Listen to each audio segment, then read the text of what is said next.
From the National Newsroom of the Canadian Press, I'm Naira Ahmed. Alberta Premier Danielle Smith is set to make a TV address to the province tonight amid speculation of a referendum on separation. The address comes a day after members of her United Conservative Party caucus failed to pass a motion in committee asking Smith to call an October 19th vote on Alberta's place in Confederation. UCP member Nate Glubish introduced the motion, but while members were debating it, the party's caucus issued a news release saying the motion had passed. Opposition NDP members objected, saying the premature release called into question the integrity of the process, and time ran out on the meeting. The committee is set to meet again later today. Brenda Molina Navidad, The Canadian Press.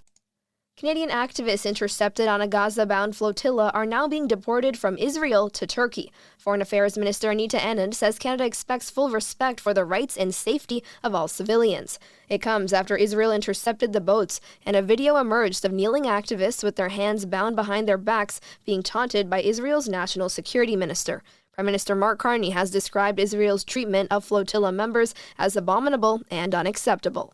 A Canadian emergency manager with Doctors Without Borders says her team in the Democratic Republic of the Congo is dealing with an Ebola outbreak on a scale they haven't seen before. Every province has an emergency preparedness, but no preparedness was ready for this, right? I mean, when you have 500 suspect cases and so many deaths, you never had enough body bags to do safe and dignified burials.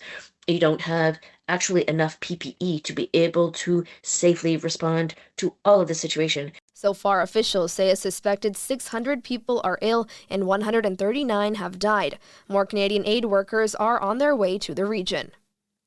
Large online streaming services must now contribute 15% of their Canadian revenues to Canadian content. That's 3 times the 5% initial contribution requirement the CRTC set out in 2024. That requirement is being challenged in court by major streamers, including Apple, Amazon, and Spotify. The CRTC made the decisions as part of its implementation of the Online Streaming Act. A slightly below average hurricane season is being projected in Canada. The Canadian Hurricane Centre says that's because forecasters are anticipating the emergence of a disruptive El Niño climate pattern. The Atlantic hurricane season starts on June 1st and ends November 30th.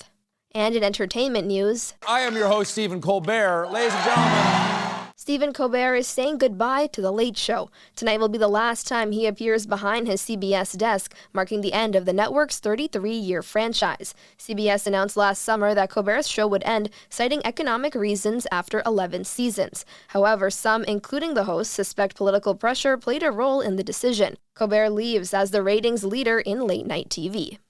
This is the Canadian Press. In sports, the Montreal Canadiens are in North Carolina to face the Hurricanes in Game 1 of the NHL's Eastern Conference Final. The Habs scraped their way into the Final Four of the Stanley Cup Finals with 7-game wins over Tampa Bay and Buffalo. Carolina is well rested after sweeping Ottawa and Philadelphia in the first 2 rounds. The Montreal Victoire lifted the Walter Cup on home soil for the first time, a day after claiming their first professional women's hockey league title on the road.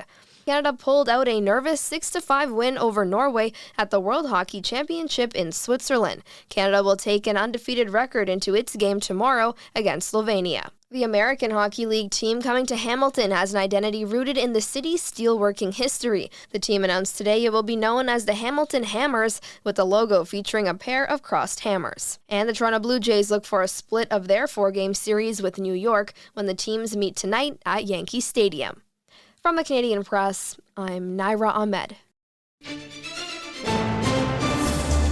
Thanks for listening. Don't forget to follow and subscribe. For more of today's top stories, visit thecanadianpressnews.ca.